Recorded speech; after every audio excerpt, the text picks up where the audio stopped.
Ahead on NCBA's Cattleman to Cattleman. On this week's edition of NCBA's Cattleman to Cattleman, we head to Capitol Hill and talk to members of Congress about the important environmental issues affecting cattlemen. Plus, an in-depth look at the cattle market and what it means for producers in the upcoming months. And now, NCBA's Cattleman to Cattleman with host Kevin Oxner. Hello and welcome to this week's edition of NCBA's Cattleman to Cattleman. I'm Kevin Oxner. Thanks for joining us. Topping this week's cattle industry news, ethanol production continues to be a hot topic in the beef industry. And now, the impact of this corn-based fuel on food prices was the subject of a recent Senate hearing. The amount of U.S. corn used for ethanol this year is expected to total about 5 billion bushels, or roughly 40% of the U.S. crop. And as cattlemen know very well, that trend has pushed feed costs dramatically higher for the livestock industry, with corn prices now over $7 a bushel. That's double the price of just 1 year ago. Testifying before the Senate's Environment and Public Works Committee, Agriculture Secretary Tom Vilsack responded to comments and questions about ethanol's effect on food prices. Using corn for fuel instead of food drives up prices for people already struggling to put food on the table.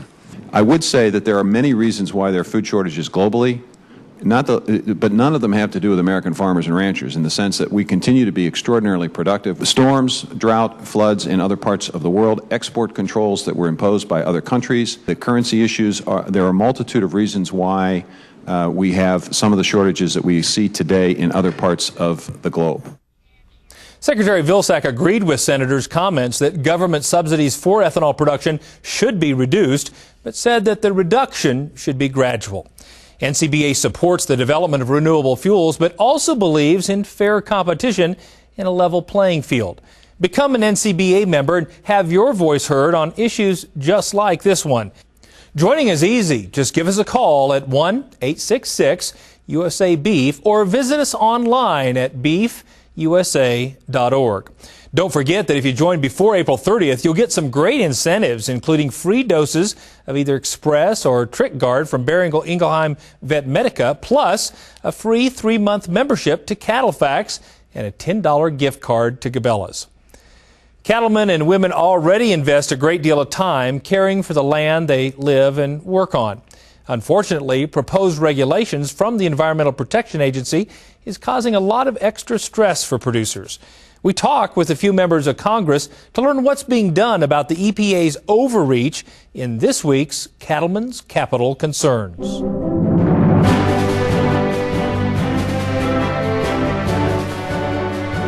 I think the Environmental Protection Agency is out of control.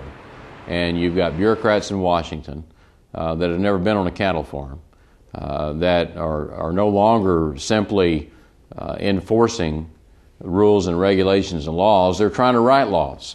And that's not the job of bureaucrats in Washington. Congress, the people's elected representatives, we're the ones that should be in charge of writing the legislation. The EPA simply should be in charge of implementing it. And this business of trying to regulate dust on a farm is the craziest thing I've ever heard of in my life. And so I've written a number of letters. I've supported a number of bills to limit funding to the EPA in some of these regulatory matters. The EPA is going too far. We recently had a hearing in the Environment and Public Works Committee. I sit on that committee now, and the administrator, Lisa Jackson, was there, and I just said, look, your agency's in serious trouble. You've just lost confidence. They've gone too far. It's just one thing after another thing after another thing, and they don't seem to be slowing down. I mean, their pace of rulemaking and regulatory action is absolutely unbelievable. It doesn't take very long when I'm out in ranch and farm country, somebody pops up and says, you know, my biggest problem, it's EPA. They don't want to talk about the Farm Bill. I mean, this is now a higher priority than Farm Bill policy, which is absolutely incredible. The EPA is out of control. My opinion is people making these regulations in the EPA's down the street from here in the lofty palaces have never even been on a ranch or farm. They don't even know where food comes from. And the idea that they want to regulate particulate matter, all in the name of saving us all, is absurd. Dust is something that is here. It's a way of life. And their recommendation that, well, you have these dirt roads on a ranch, you've got to pave them with asphalt of all things, or water them down. Like, yes, we have a lot of water to spare to water down these roads. It's just nonsense. EPA doesn't have any idea what they're talking about. And therefore, all of those regulations need to be discarded. The EPA is a perfect example of a federal government or federal bureaucracy that doesn't understand that the greatest conservationists in the country are the people who work the land. They're the farmers and they're the ranchers.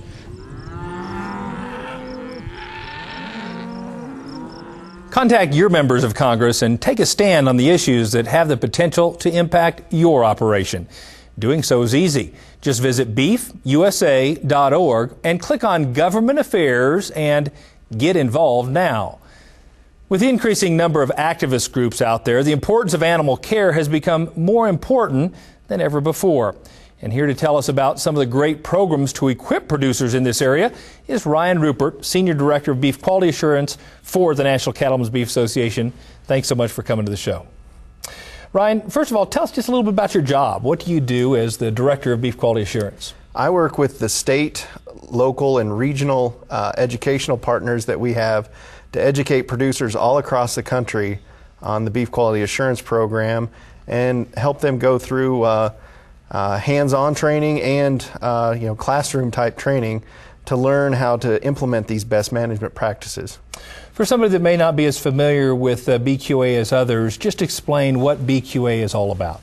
Beef Quality Assurance is a program that producers started back in the early 80s, and it is a total quality management for cattle production, beef production, and it's about safety and quality and producing a wholesome product that our consumer can be highly confident in and know that it's going to be safe for their children and anyone else they want to feed that beef product to.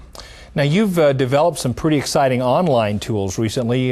Tell our viewers just a little bit about those. Well, this is really exciting. You know, there's 750,000 cattle operations in this country, and it's very difficult for everyone to get to a BQA training. So now they have the option to do it at home. And there's an extensive set of online training modules that were developed at the Beef Cattle Institute in partnership with the BQA Advisory Board and state coordinators, so that it's a very good cross-sectional program that everybody in the country can get all the basic concepts of beef quality assurance from.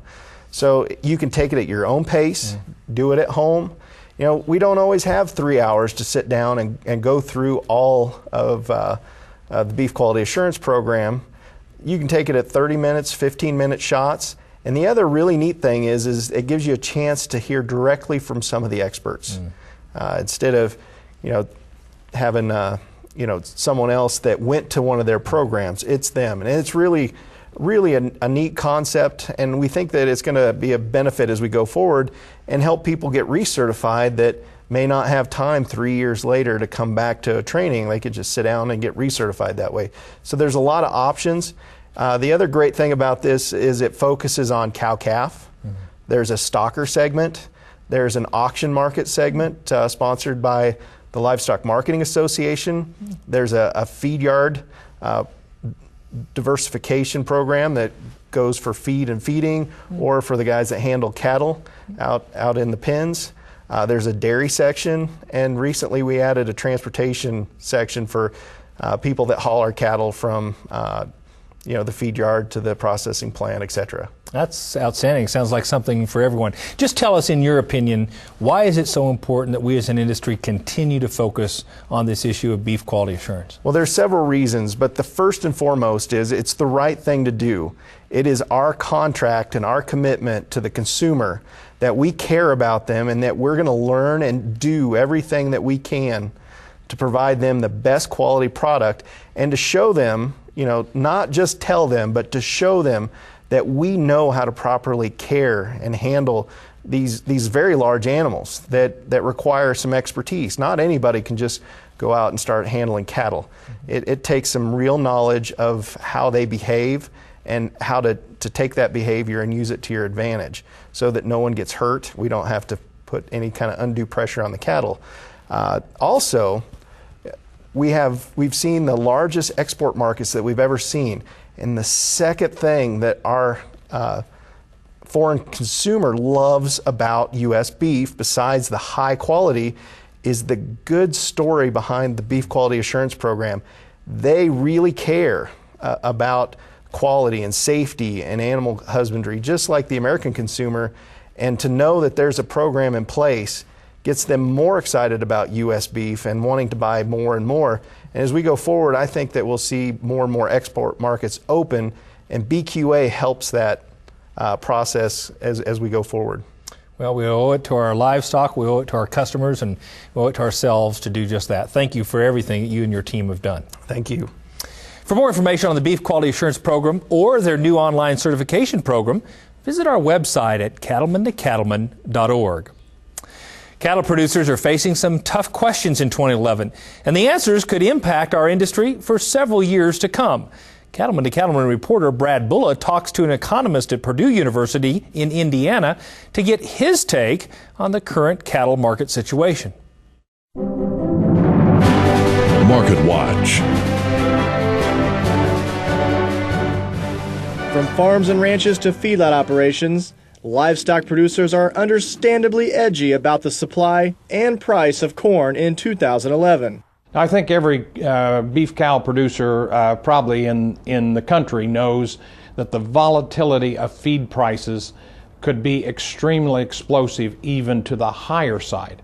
Dr. Chris Hurt is an agricultural economist at Purdue University. He thinks the cattle industry has the potential for a positive year, provided there are no difficulties with this year's corn crop. The cattle industry is obviously front and center in terms of this concern. The single biggest cost of getting beef to our consumers would be our feed cost. There are certainly many other categories of cost, but feed costs are very, very critical to that. So what this means is that if we should see shortage of crops, we're going to see an escalation of those prices of feed. This is going to cause the beef industry to have more narrow margins, or depending on how high that feed is, perhaps even losses. Now what we're hopeful is that if we can get a normal growing season, or maybe somewhat above trend yields here in the summer of 2011, we can bring those corn prices down by the fall. And that would be the first opportunity, I think, that the beef cattle industry has to sort of breathe a sigh of relief. Maybe we're not going to explode to the upside further. As feed prices have skyrocketed, many cattle producers have reacted to the elevated costs by paring back their herd levels. It's a trend Chris doesn't see improving in the near future. Those very high grain prices resulted in losses for the industry. And over time, we've been seeing brood cow operators reduce the number of the brood cows. There's no intention at this point of doing anything but seeing those cow numbers go down more as we go through 2011 and probably into early 2012. So I think we will not get expansion in the national numbers of cattle if we don't bring the corn prices down. At the same time, demand for beef is growing. As the economy continues to strengthen, more people are consuming U.S. beef. That demand will be another key to capturing dollars in the cattle business. As we think about beef demand has really improved dramatically over the last 2 years. Now, the jobs haven't recovered as much as we'd like, but in general, the economy has been in recovery in the United States since mid-2009, and that recovery has been mounting steam through 2010 and now extending into 2011. So we find our beef consumers are much more willing today to look at the beef counter, We are getting our consumer back in the United States for the beef industry, and we're encouraged to say we're getting the consumer back out there in our foreign markets. With smaller herds and improving demand, cow-calf producers are in the driver's seat with a commodity that's in short supply. These factors suggest the potential for strong calf prices throughout 2011 and beyond. We have those ongoing demands at a time when our inventories or stocks are very low. But I think what we're looking at is calf prices even strengthening more as we go into the fall. And the best guess on that is that if we get this reasonably normal corn crop in the United States, you're going to add probably another roughly 10 cents a pound to calf prices. And those will be record kind of prices. The cow-calf side looks very optimistic as we go through 2011, and I think we can even talk about longer-term, multiple years of probably very good returns.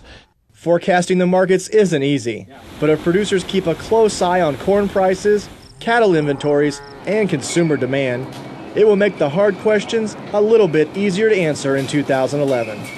Reporting from West Lafayette, Indiana, I'm Brad Bullough for NCBA's Cattleman to Cattleman. The Department of Agriculture expects annual beef production in the United States to fall 2% in 2011. They also predict that per capita beef supplies next year in the U.S. will be at their lowest levels since 1952. Ahead on NCBA's Cattleman to Cattleman. We're doing what we can in the lab here to make your lives as producers easier. Steps researchers at Colorado State University are taking to track and prevent diseases that affect the beef industry. Plus, beef and beer. We'll take a look at one of the most popular events from this year's Cattle Industry Annual Convention and NCBA Trade Show. Stay with us. We'll be right back. You're watching NCBA's Cattleman to Cattleman on RFD TV. Comprehensive, practical, powerful. Now's the time to put the power of DNA to work in your herd with the comprehensive Igenity profile. The inside information from Igenity can help you make more confident replacement heifer and herd sire selection decisions, add marketability to your feeder cattle, make faster genetic progress, and more. The best time to get started is when you're already working cattle, during branding, weaning, or bull soundness exams. Get started today. Visit Igenity.com or call 1-877-IGENITY to put the power of DNA to work in your herd. From Iraq and Afghanistan, our brave warriors are coming home, wounded. Some with wounds you can see, some with wounds you can't see. Wounded Warrior Project was created to support our men and women coming off the battlefield. Please help carry these warriors the rest of the way home. Get involved at woundedwarriorproject.org.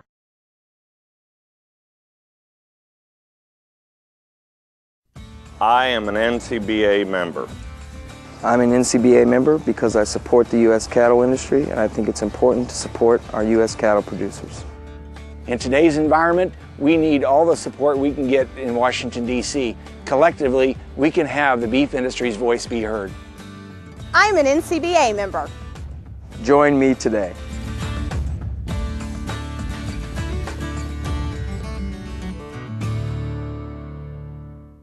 Quality hay starts with quality equipment. That's why it pays to go with the long green line. Get the hay tools you need to tackle everything, from the first cutting through the last bale of the season. Choose John Deere and get quality that lasts, reliability that stands the test of time, and resale value you can take to the bank. All backed by the finest dealer network in the land. John Deere. Nothing runs like a deer. NCBA members may qualify for special discounts of up to $400 on select John Deere hay equipment. See your John Deere dealer for details.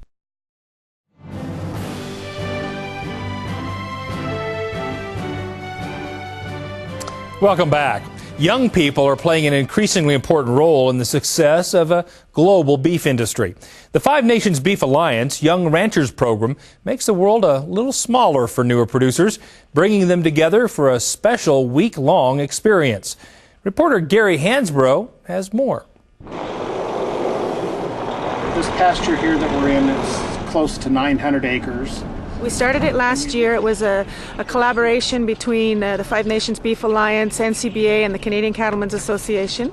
And it was a project that we started to encourage or to work with young producers, young ranchers, so that they can have exposure to the international world of ranching, that the globalization of the cattle industry, and recognizing that there's more outside the gates of their own ranches.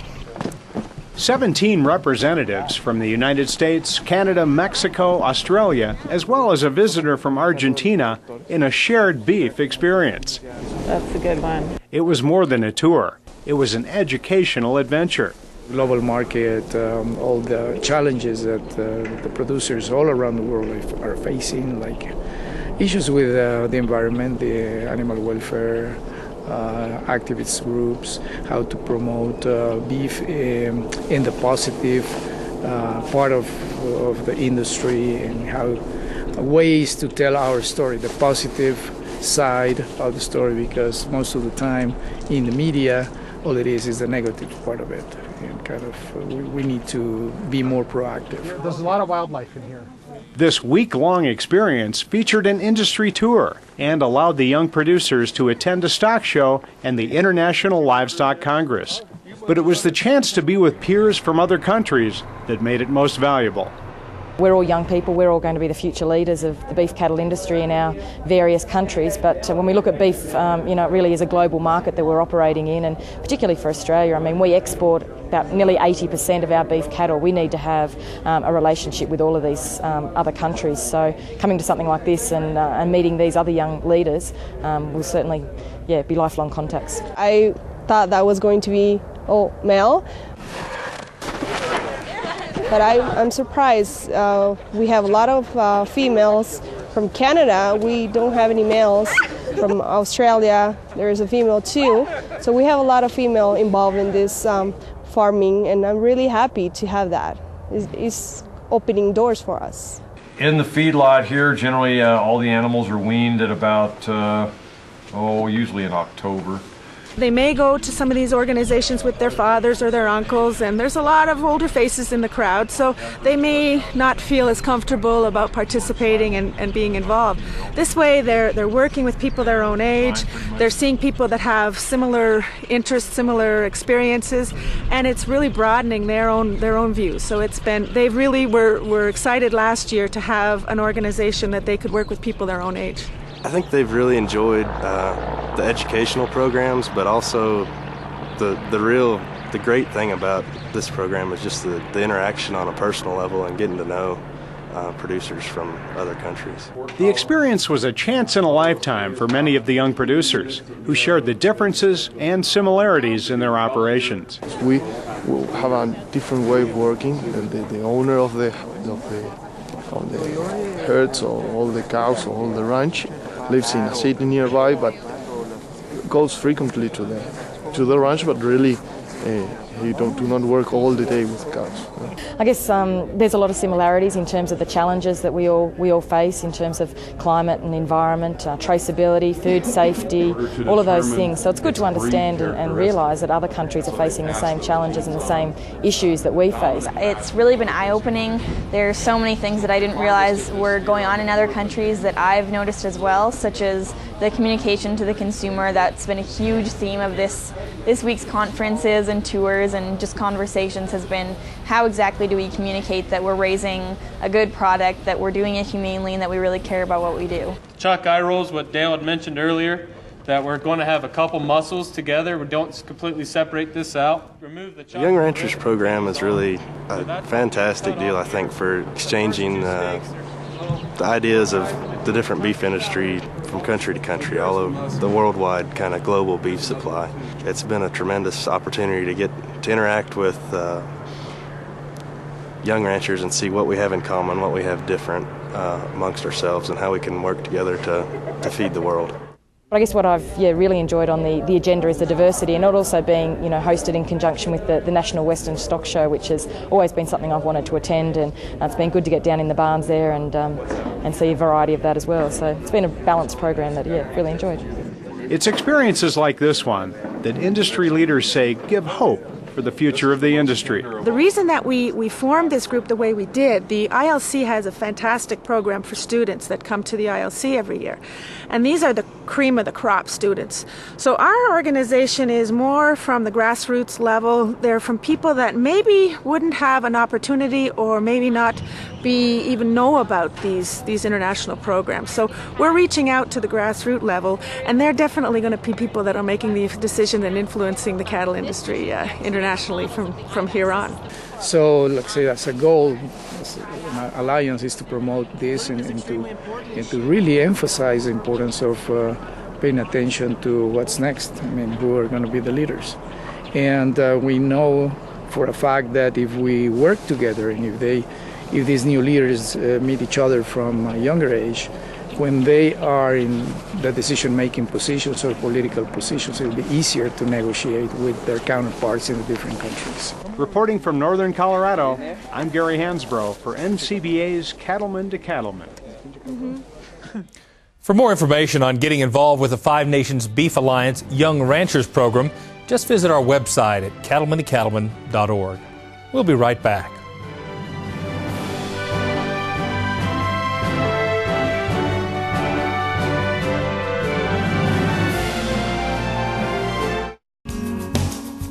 Quality matters to me because I'm responsible for managing the natural resources under my care, providing clean water and healthy feed, and creating an environment that fosters new life. I care for mother cows and newborn calves, nurturing them through the beginning of the life cycle. The entire beef industry is relying on me to provide a quality product they can work with. This is the beginning of the American beef industry. I am proud of what we'll do here today.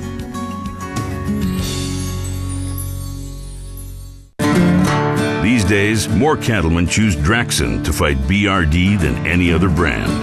Here's why. It works.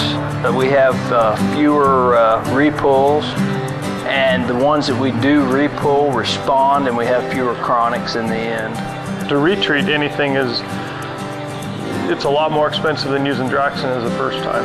And the evidence backs up what most cattlemen already know. Draxxin cuts retreats by 50%. So talk to your veterinarian and check the online calculator at Draxxin.com. You'll see why Draxxin should be your first choice to fight BRD. Basically what it's allowed us to do with our operation is run more cattle through in a given period of time. It's just really been a good product to use.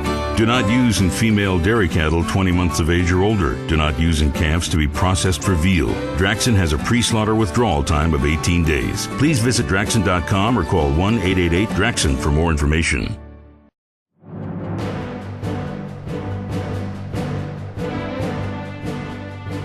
Welcome back. Beef safety is an issue that's key to growing demand for beef. At Colorado State University, researchers are working to develop new ways to detect issues long before they reach consumers. Cattleman to Cattleman reporter Sharon Alseth has more from Fort Collins, Colorado. We're doing what we can in the lab here to make your lives as producers easier and to facilitate your goals for safe food production. Meat safety and food safety is everyone's responsibility. And for us to continue to improve the safety of the meat supply and the food supply in general in the United States, then we need to keep doing research and keep looking for solutions that can basically help us further control pathogens in the food supply. Colorado State University's Dr. Kendra Nightingale and her graduate students are finding and tracking the diseases that affect the beef industry. We use a variety of different approaches to understand how pathogens move from pre-harvest food production systems, how they're transmitted within a food processing plant, and eventually transmitted to humans. If we know those things, we can better combat them at various levels. The small molecule work that we're doing, we're looking to apply those molecules from farm to fork and really decrease the load of this pathogen and really allow food producers to produce safe food. This team knows the importance of food safety for both producers and consumers. It's an unacceptable risk to basically purchase a food, bring that home to your kitchen and think I may die from eating this food. I grew up raising cattle. I grew up 10 feet away from the the house, or like the cattle would lay down about 10 feet away from the outside of my bedroom window, just because the fence was so close to the edge of the house. So it's like I grew up around that type of stuff. So actually seeing it being able to be applicable to them, or to cattle producers, I guess it makes my research feel like it's really worthwhile. The researchers are studying potential problem areas within the production chain. Clyde is looking for E. coli in grazing pastures. We've never really looked at those environments before. We've looked at feedlots and carcasses that go into slaughter. So I think that's going to be very valuable for the beef industry, because it might track down if there are any environmental sources of contamination, and if there are any aspects of ranching that might be contributing to disease incidents. We're using cutting-edge tools from basic sciences, and we're trying to figure out a way to apply those to improve food safety. So it can be a range of things: how we can detect these pathogens faster, hopefully prevent contaminated food products, whether they're beef products or anything from beef to produce, from actually entering the marketplace. The team is investigating different products and treatments that go with producers' existing practices. We're really looking for new approaches to complement existing approaches and strategies to control foodborne pathogens, whether it's at the pre-harvest level, at the harvest level, or even as it moves up the chain and makes its way into the consumer's home. The work at Colorado State is a good example of partnerships within the beef industry. It demonstrates the importance of the industry working toward the same goals of food safety and increasing consumer confidence. I think we've made significant strides through support of organizations such as NCBA and other beef industry organizations to reduce pathogens in the beef supply over the past 10 years. We all have to have a safe food supply, and we need to keep doing this research that we do here so we can continuously ensure that safe food supply. Reporting from Colorado State University, I'm Sharon Alseth for NCBA's Cattleman to Cattleman. And here in the studio to talk more about the safety programs being provided by Your Beef Checkoff Dollars is Dr. Mandy Carr-Johnson, Executive Director of Beef Safety Research for National Cattlemen's Beef Association. Thanks so much for coming to the show. Thank you. Well, first of all, Mandy, tell us just a little bit about what you do in your role. Sure. At NCBA, what I do is I direct the program for safety research, which really is based on two things. One is research that we conduct with universities and private laboratories on safety topics, and the other is to take that information and get it out to the industry so they can implement the research that results that we find. And specifically, what kind of research are you all investing in? Sure. The program began back about 1993 and really focused on looking for interventions or opportunities where we could reduce the likelihood that a pathogen would be on a carcass. In about 2000, the producer leadership at our Joint Beef Safety Committee wanted us to continue that work, but then also look to expand it back in the production chain and what could be done in the pre-harvest environment with technologies or management practices to reduce the likelihood that cattle would carry bacteria into the packing plant so that what we have there could be as effective as possible. Well, the research is critically important, but frankly it does no good unless the people who are responsible both pre and post-harvest know about it. What are you doing to communicate what you learn? You're exactly right. A key thing for us to do is get the word out. So we do that in a couple of ways. One is each year the Beef Checkoff and the Beef Industry Food Safety Council, or BIFSCO, cooperatively put on the annual Safety Summit. And it's an event where we bring leaders from across all sectors, from production all the way to retail and food service, and bring them together to learn about what the new results are from the research, but then also how they can implement that. This last year, we also expanded our program to do what we call regional meetings. It's basically a small version, different locations across the country that we do in cooperation with our state beef council partners, and then take that information out to people who don't typically attend that large event, but are really important in producing a safe beef supply. Mandy, we hear a lot about food safety in general, both in the media and the political circles and so forth. Why do you believe beef safety research continues to be so important? Well, I think we have many programs that are really important in marketing beef to consumers to make sure they choose it every day. There are other programs that are a little bit more behind the scenes, and our role in beef safety is one of those behind the scenes programs so that we can ensure beef is safe so that consumers can have it as a choice, whether it's at the retail or at their favorite restaurant. What you're doing is very important. Thank you for all the work you do. Thank you. To learn more about the different safety programs funded by your beef checkoff, visit our website at cattlemantocattleman.org. Ahead on NCBA's Cattleman to Cattleman, we get an inside look at the beef and beer crawl at this year's Cattle Industry Annual Convention and NCBA Trade Show. Stay with us. We'll be right back.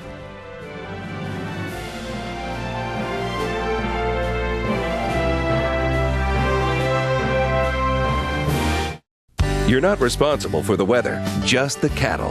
And Rangeland works as hard as you do to deliver performance, production, and profitability. Cattle need consistent nutrition. They'll get it year-round with Rangeland products from Land O'Lakes. Deliver what they need free choice in weather-resistant loose minerals and mineral and protein tubs.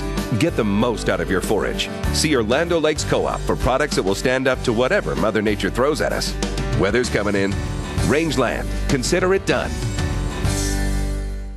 Education, networking, opportunity, and fun. That's what you'll find at the 2012 Cattle Industry Annual Convention and NCBA Trade Show in Nashville, Tennessee.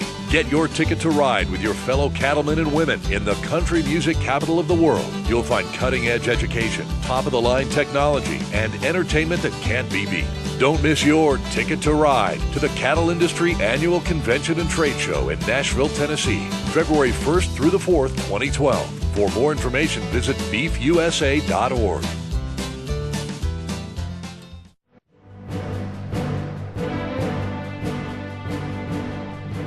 Without a doubt, the Cattle Industry Annual Convention and NCBA Trade Show is one of the best places to socialize with your fellow cattlemen and women.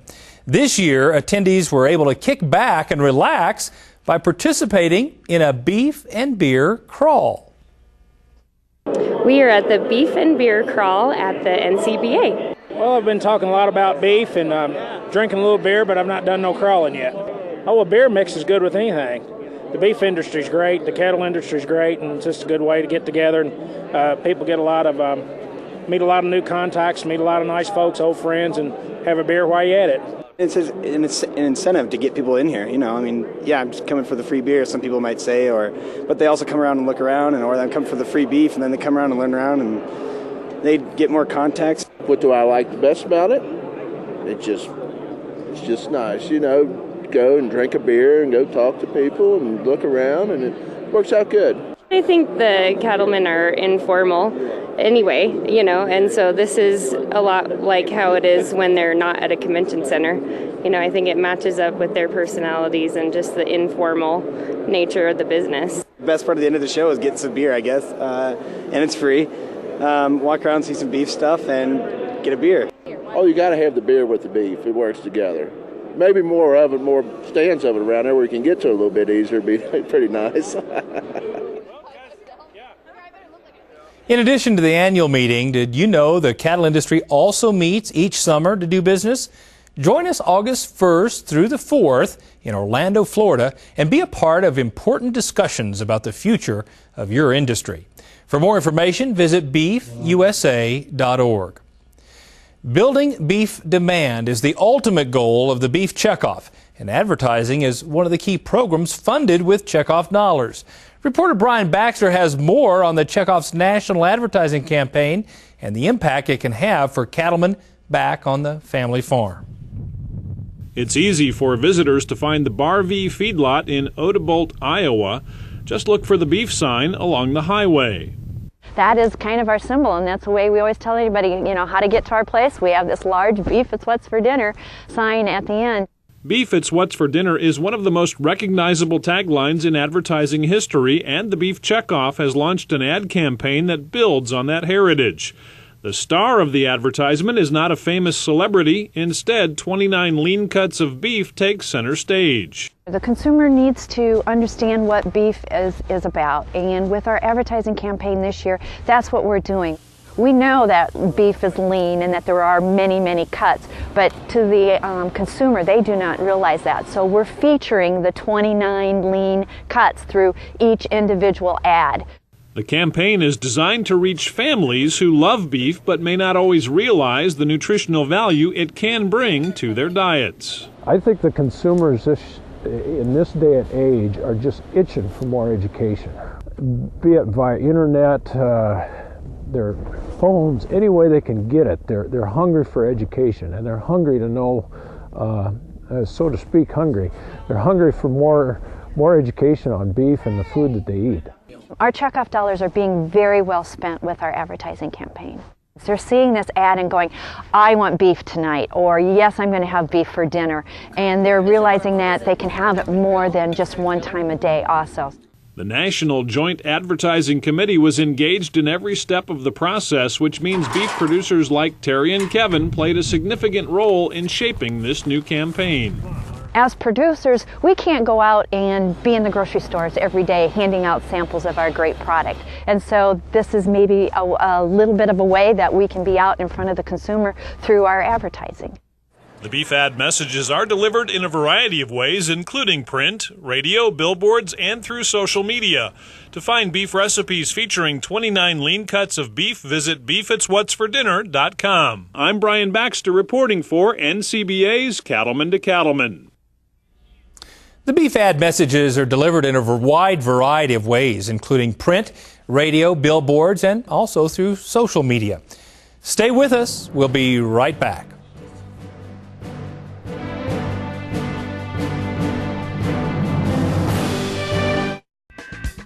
Preventing cattle pink eye is as easy as 1, 2, 3.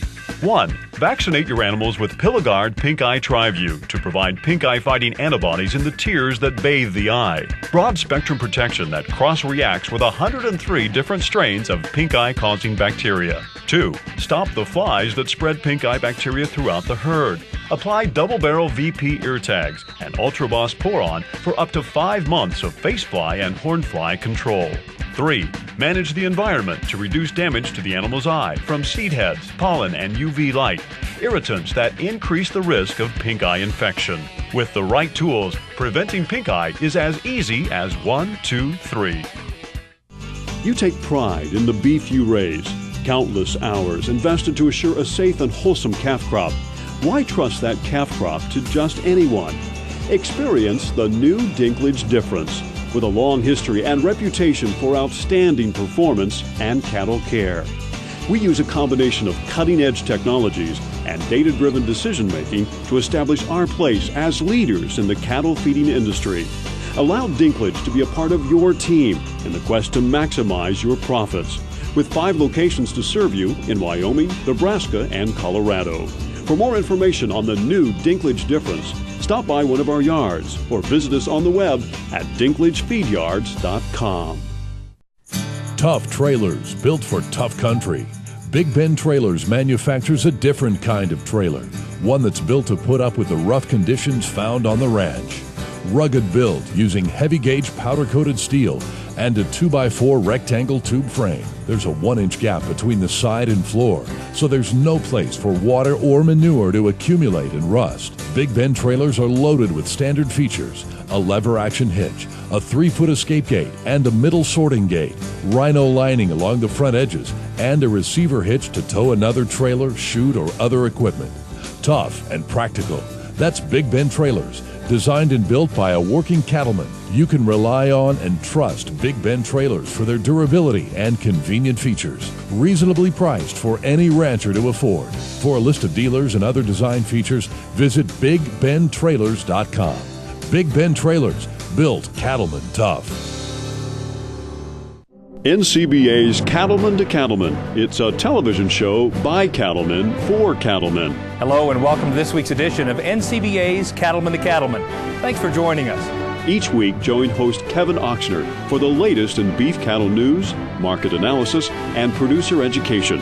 Cattlemen won't want to miss an episode. Debuting Tuesdays at 8:30 p.m. Eastern on RFD-TV or anytime at cattlemantocattleman.org. There are 2 things you need to know about Sweet Licks. Number 1, they offer a complete line of vitamin, mineral, protein, and medicated nutritional supplements. And number 2, they're available in a variety of forms and sizes. What you need, how you need it. For your nearest dealer, just pick up your cone and call 1-87-SWEET-LICKS. That's with an X. Profitability never tasted so sweet. We know who made that hitch. We know who cut the steel, who milled the ball, and who welded the seams. We know who tested, measured, and checked. We even know who thought the whole thing up. We're B&W, and we know your hitch. Because we don't make them halfway around the world. We make them all right here. B&W. Trusted. I got bucked off the other day. Alas, it was nothing new. I was sitting on a borrowed horse. The rope was old, the bruises blue. Thank goodness everyone was there. They never miss a branding. The geezers come to just help out, but nothing too demanding. They mostly come to catch firsthand some wreck or temper riling. I guess I really made their day. I saw they all were smiling. See, I double-hocked a heifer calf and started for the flankers, but they were backed up. Left no time to toss out any anchors. My dally slipped. She took the slack and started to ski-daddle. The rope flipped up across my waist and slicked me off the saddle, just like I'd rode beneath a tree. I limped and rolled and bounced back up like everything was fine. The geezers gathered round and asked, "Hurt?" "No," I lied. "It doesn't." They seemed so disappointed. It was like they were hurt I wasn't. But they'd make do. You see, the seed of the story was planted, and for weeks my rep would be discussed. With nary a mercy granted, yes, history was set on course. No doubt to be rewritten each time a geezer told the tale. And in truth, it's only fitting, 'cause that's how Pecos Bill was born, and Wyatt Earp and others, like Pancho Villa, Sitting Bull, Will Pickett and his brothers, Charles Goodnight, Casey Tibbs, we bid Vaya con Dios. All legends in our cowboy world we honor now as heroes. So my mishap could be the start of my own legacy, that years from now will see great marble statues carved of me, my picture framed and hung on walls, my likeness carved in leather. My name will be a household word wherever cowboys gather. But in the meantime, I must bear the taunts and jibes that linger of when I bucked off some kid's horse and broke my little finger. This is Baxter Black from out there. Baxter, you're already our hero. Thanks for that one. We'll be right back.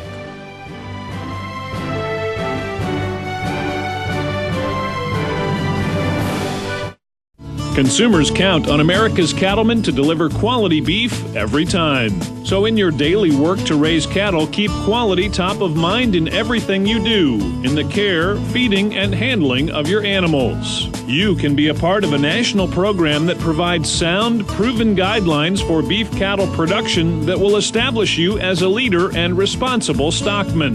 Beef Quality Assurance, or BQA, is a national program funded by the Beef Checkoff that can help you strengthen your operation, improve cattle care, drive more value to the bottom line, and increase consumer confidence in the quality of America's beef.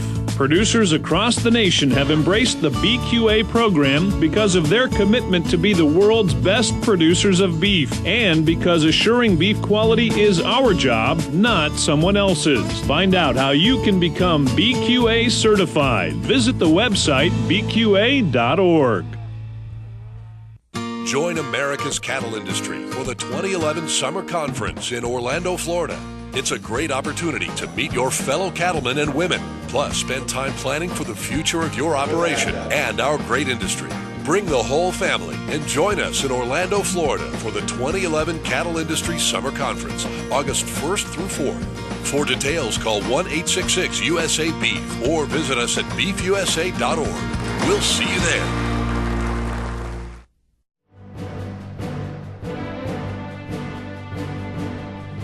Welcome back. Let's take a look at this week's Legacy Photos.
keep sending us those photos. To do so, check us out at cattlemantocattleman.org.